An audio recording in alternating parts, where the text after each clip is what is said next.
Hi, I'm Chuck Graves, and today we just finished this bike build.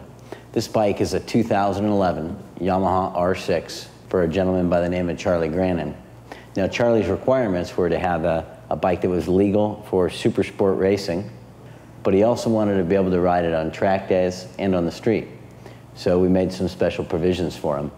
This bike has all of the same pieces that we run on Josh Herron's Yamaha R6 in the AMA Pro Racing Series. I thought it would be really interesting to show everybody what it really takes to build one of these bikes.